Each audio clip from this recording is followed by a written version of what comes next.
Hello and welcome to Let's Talk HR with Dr. Deneen, the talk show that spotlights HR professionals and talks about all things HR. In 2023, today's guest appeared on the show for the Careers That Rock series, highlighting the amazing profession of senior pastor. That episode was so informative and enlightening. We discussed her trend-setting appointment as the first female president of LOTT CAREY Foreign Missions Convention. And it was so outstanding that we are having her back today to discuss LOTT CAREY, highlight her presidency, and the 2024 LOTT CAREY Convention, which will be held right here in Memphis, Tennessee. I am delighted to welcome back none other than Reverend Dr. Gina Stewart, Senior Pastor, Christ Missionary Baptist Church, Memphis, Tennessee, and the current president of the LOTT CAREY Foreign Missions Convention. Welcome back, Dr. Stewart. Well, thank you. I'm happy to know that I'm back by popular demand. Back by popular demand. That is the truth. Thank you so much for the invitation to come back and share. I'm always glad to talk about LOTT CAREY and to talk about the work that I do. The organization. Okay, great. Well, we're going to go right into it. So LOTT CAREY, the LOTT CAREY Foreign Missions Convention has made an impact all over the world. Across the world. Let's start off by reminding long-term viewers and informing newer viewers about LOTT CAREY Foreign Missions and the convention and what it's about. Okay, so again, let me thank you for the invitation to share about LOTT CAREY. I'm always excited when I have an opportunity to talk about LOTT CAREY because LOTT CAREY is one of the oldest global missions agencies that is committed to touching lives with the transforming love of Jesus Christ, particularly in the African diaspora. We focus our efforts in areas like the Caribbean, in Africa, Nigeria, South Africa, Kenya. We're also in Italy. And India and South America. And we perform or we share, and we've been touching the lives of people with the transforming love of God, fighting HIV and AIDS, doing women's empowerment, providing education, supporting substance abuse efforts, and providing technical support. We come alongside our international partners who are already doing the work in their particular context, and we provide technical support, financial support, and human support, as well as prayer support. We have 10 active projects that are taking place in various countries, but our footprint is in about 26 countries around the world. And LOTT CAREY has about 100, I believe this year marks about the 127th year of doing this kind of work and extending the Christian witness around the world with a proven track record of partnership with indigenous communities. All right. It's proven. Yeah. What they do. You can see it. You can see it. You can feel it. You can touch it. Right. It is part of the foreign mission work that makes a difference all over the world. That's exactly right. But here is something that is, I guess, outstanding about this convention that made trend-setting, I guess, footprint. We can put it that way. So you were installed as the president of LOTT CAREY Foreign Missions Convention in 2021. 2021, exactly. You are the first woman to become president in the 125th year history. 27 years. Yeah, 127th year history of the convention. Tell us, what is it like to serve as the president of LOTT CAREY? Well, first of all, I want to say that it is a tremendous honor, signal honor, to serve as president. I celebrate the fact that LOTT CAREY was bold enough to demonstrate a commitment to inclusion by elevating a woman to a titular position of leadership in a convention. The second thing that's impressive about it is that out of all of the conventions, Black Baptist conventions, Black conventions, and I would also venture to say Black Baptist conventions, LOTT CAREY is the only one that has actually elevated a woman to the presidency. Wow. In all of the conventions. Yes. So that has been a tremendous honor.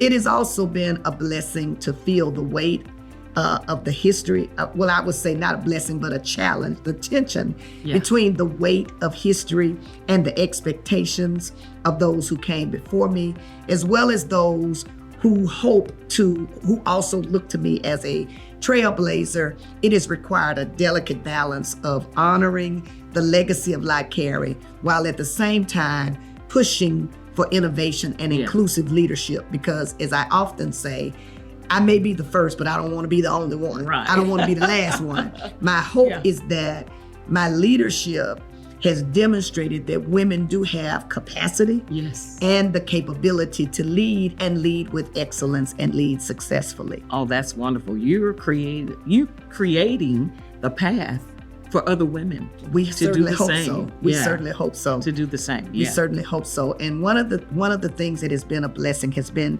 the seamless and peaceful transfer of power. Okay. That to me, that is one of the distinctions about LOTT CAREY, the peaceful and seamless transfer of power. And while there were those who predicted that I would not be supported, there were people who said churches would no longer support LOTT CAREY because a woman was ascending to that position.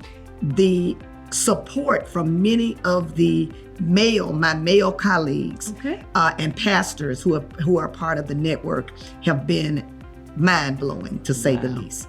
They have been so supportive, and it has been a tremendous encouragement. That is wonderful. That is so good to hear. Yes. That transfer of power was so seamless. Yes. And that it still was able to accomplish what you need to accomplish as the president. Exactly. But that being the first is always pretty good. It's always challenging because people are, one of my friends used to say this about me when I was elected pastor. Dr.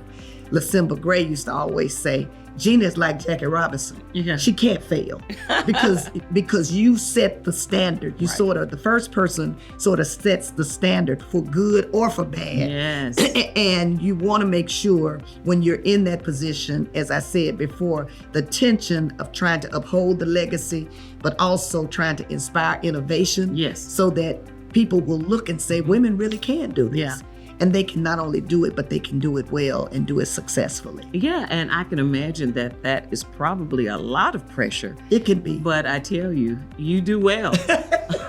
Well, I've had great support, and I do have to give a shout out to the executive secretary of LOTT CAREY, Reverend Emmett Dunn, who basically runs the organization. I basically give leadership to the convention, but Reverend Dunn he's responsible for the day-to-day operations. And we have had a wonderful partnership, collaborative type of relationship. He has been very open to my ideas. We have worked very well together.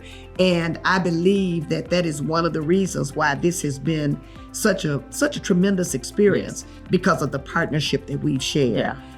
He's very visionary and forward-thinking, and of course I'm visionary and forward-thinking and out of the box. And so it's been a great 3 years. This is actually my last year of my tenure as president, but it's been a wonderful 3 years. So relationships matter. They really do. They matter. Really do matter. And with the collaboration that the both of you are doing, it's making a wonderful, perfect combination. Yeah, it has. Perfect combination. It has indeed. Now, Madam President, I like the way that sounds. Madam President, there has been wonderful things happening at LOTT CAREY. Right. So what are some of the accomplishments of LOTT CAREY during your term? Okay.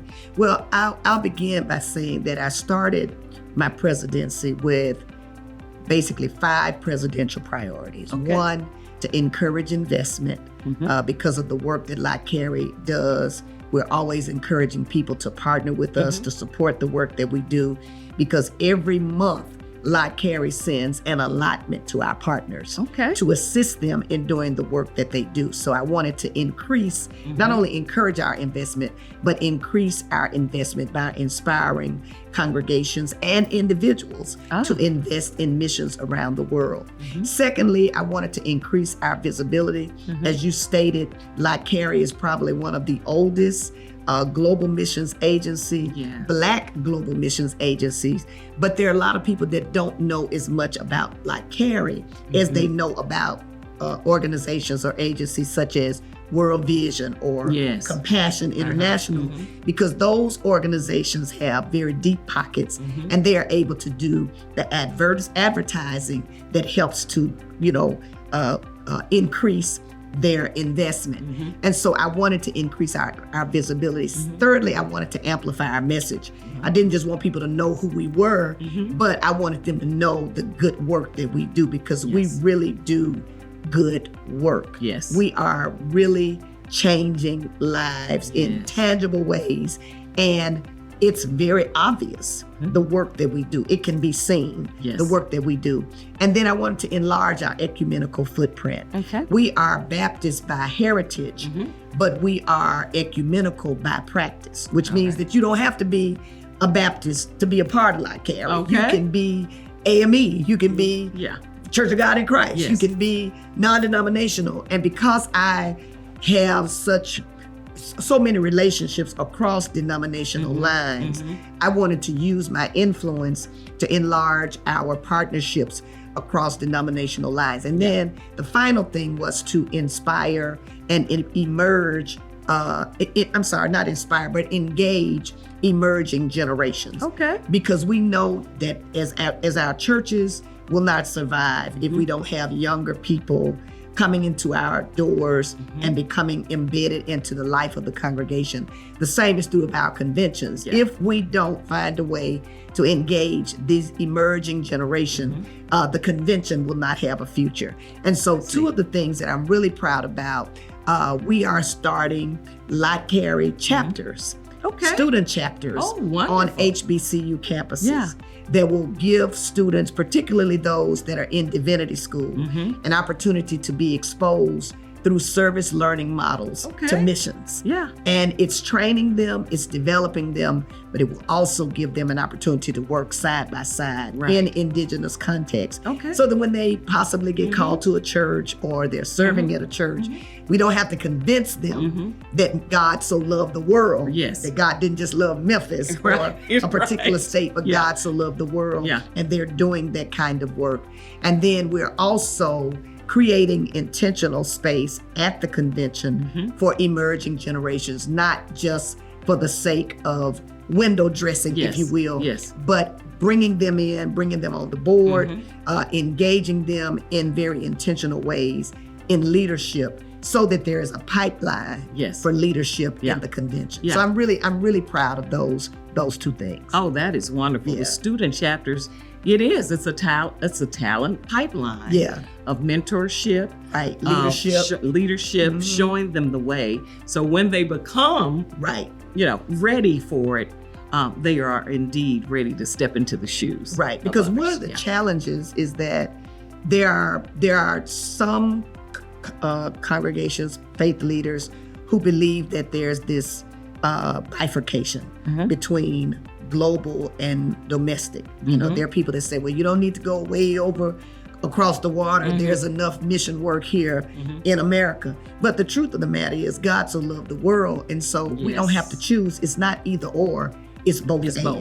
And so these student chapters, we hope, will acclimate students early, so that if they do begin to pastor, they will go into, or if they serve on a staff for a church, they will go into that setting with a template of what global missions, the holistic view of missions, and not just thinking that it's domestic versus foreign. And it prepares them for leadership.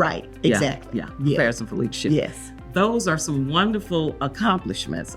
I'm telling you, I'm excited just talking about it here. So speaking of accomplishments, let's talk about it. You had a groundbreaking accomplishment as you were the first woman to preach at the National and Progressive Baptist Joint Session this year in January. Right? That's correct. And so here's the sermon. The sermon was... what you gonna do with What you gonna Jesus? do with Jesus? What you gonna do with Jesus? Yeah, yeah. And the Be Like Claudia, Right. which I'm sure you've heard. If you haven't, Go look at the sermon. go look at it. The Be Like Claudia phrase became a social media phenomenon. It really did. It really did. Yeah. I'm telling you, it broke the internet. It did. Tell us about that and the Be Like Claudia merchandise, and tell us where those proceeds were. Okay. Yeah, that was one of those kinds of incidents that only God could orchestrate. Yeah. Because when I went to preach for that event, I just went like I go all the time. But I think what really resonated so with the people was not just the message, but the fact that in talking about Pilate's wife, Okay. I actually named her. Yes. And then at the conclusion of the sermon, of course, in my close, I kept saying, Lord, help me to be like Claudia. Be help like me Claudia. to be like Claudia. Yeah. And so it became a hashtag.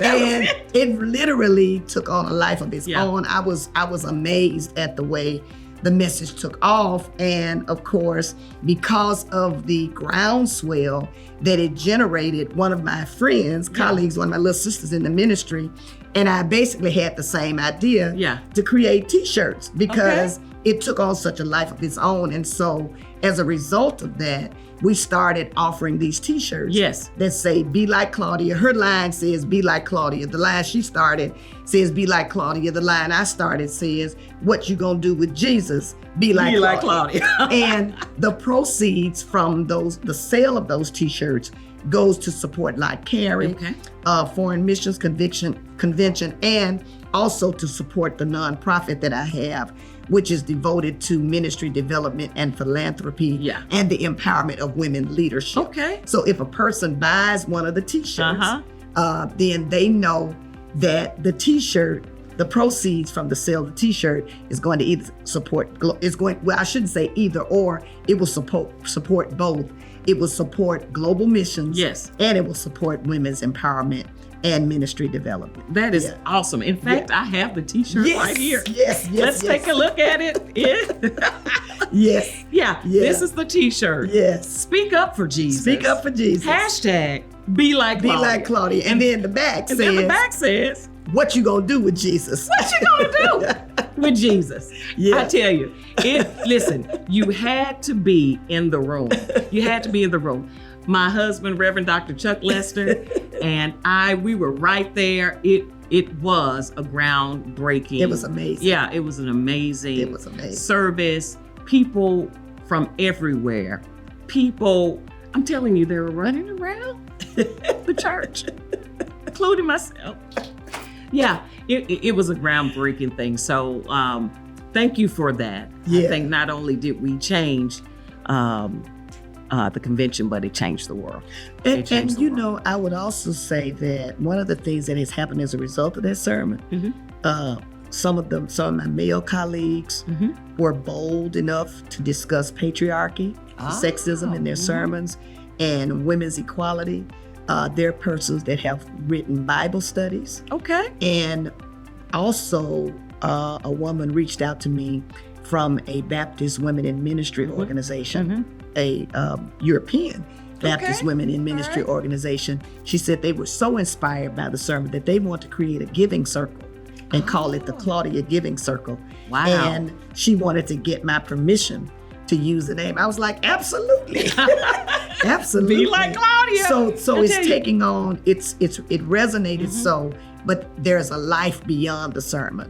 Which has really been a blessing. It has. Not to mention the fact that I go just about every place I go now, I see at least one person with a t-shirt. It says, be like Claudia. Be like Claudia. That's right. Be like Claudia. And listen, you get a chance to wear this t-shirt at the upcoming convention, right? Yes. This year, the LOTT CAREY Foreign Missions Convention is going to be held right here in Memphis, Tennessee. Yes, indeed. So tell us all about it. I'm really excited about the convention. The convention is where we have the opportunity to inspire attendees to invest in missions around the world. Yes. And of course, there's inspiring preaching, there's music, there'll be a concert on Monday night, it's the 12th through the 15th. We will open with the concert. Marette Brown Clark will be the guest artist. Okay. And there will be a choir singing behind her. There will be preaching. Some of the invited preachers include Dr. Marcus Cosby, Dr. Cynthia Hale. Yes. I will be preaching on that night. And so there are a number of classes. And if you like getting your hands dirty, and I'm using that in quotations, but if you enjoy doing missions work and outreach, one of the distinctions about LOTT CAREY's convention is that we have what we call a mission blitz. Okay. And it gives attendees an opportunity to go out and actually get some hands-on, do hands-on service projects here in the city. So it's going to be a great week. It's August the 12th through the 15th. There'll be singing, there'll be worship experiences. We also have a track for young people. Now, I know that our schools will probably be back in session during that week, but there may be people who are watching in your audience. Their children may not have returned to school yet. And so we have a track for children, for teens, as well as young adults. So LOTT CAREY is a family convention. It's a family convention. And we're looking forward to having a record attendance also. It will be at the Renaissance downtown. Okay. And the conference hotel is the Sheraton, but the Crown Plaza and the I can't think of the name of the other hotel, but the Crown Plaza is one of the other hotels. But if they go to lottcarey.org, lottcarey.org, registration is open. And if they're interested in volunteering, they can call the church. Because we are the host. Christ Missionary will be the host church. So they can call the church at 901-948-9786, and we'll take their name, and then we will be hosting some training sessions and orientations for volunteers. Hey, you don't want to miss it. No, you really don't want to miss this. You want to be there. Absolutely. You want to be there, and it's something for everyone. You said the children, the teens, young adults, and adults. And there's a track for the men. They have men on mission, and then they have a track for women as well. Women in service everywhere, and then of course there's even a track for pastors. We have special sessions that are specifically designed to minister to the needs of pastors. And where can they register again? Again, you can register at www.lottcarey.org. You don't want to miss it. I'm going to be right there. My husband too, Reverend Dr. Chuck Lester. We're going to be there. We're going to be right there. So, Madam President, I really do. I like the way that sounds. So, we're here today with none other than the Reverend Dr. Gina Stewart, and being the current president, remember, first female president of LOTT CAREY. Is there anything else you would like to say to our listening audience? Yes, there is one other thing that I'd like to mention, and that is, if this conversation has inspired you and you'd like to partner with LOTT CAREY or support LOTT CAREY in some way, there are a couple of ways that they can do so. One, they can go to the website again, www.lottcarey.org. We also have a program called I Am LOTT CAREY. LOTT CAREY is a network of churches, but in my travels and interactions with individuals, I've found that individuals also want to know how to support LOTT CAREY. And so the I Am LOTT CAREY initiative, if you will, is a way for individuals to lend their support to LOTT CAREY as well. I can say without any fear of contradiction that LOTT CAREY is certainly doing the kind of work that would make you proud to know that you are partnering and collaborating and investing in that work. Because we're touching lives with the transforming love of Jesus Christ around the world. People that look like us. And that is so important, because in those contexts, they don't always see us. But LOTT CAREY represents us. And when you support LOTT CAREY, you're supporting people that look like us and helping people that look like us. And you support LOTT CAREY, you are supporting the world in missions and doing the great things that happen through LOTT CAREY. This has been a wonderful thing. We have learned so much. Thank you so much for coming. No, thank you. Yeah. Thank you for the invitation. And you know you're going to have to come again. Absolutely. Right? Absolutely. And talk I'll be about glad all to. those things. Talk about all those things. Yes. So, wow, we have learned so much about Reverend Dr. Gina Stewart, her amazing career, LOTT CAREY Foreign Missions, and her accomplishments, the highlights of becoming the first female president of LOTT CAREY Foreign Missions Convention. Being informed and aware of the possibilities of careers like this one, right? They are paramount. And HR professionals can be a resource to help educate and guide you to the career and the profession that is destined for you. Be sure to watch the next episode of Let's Talk HR with Dr. Deneen, the first of every month on the YouTube channel of the same name, and on Comcast Xfinity Channel 17 and Channel 1091, Monday nights from 8 p.m. to 8:30 p.m. Please note, you can watch Let's Talk HR with Dr. Deneen and prior episodes at any time. Go to the YouTube channel and type in the talk show title. Be sure to subscribe, no fee, and click on the notification bell. This is HR TV. I'm Dr. Deneen, and I want to talk HR with you. HR forever. See you next time.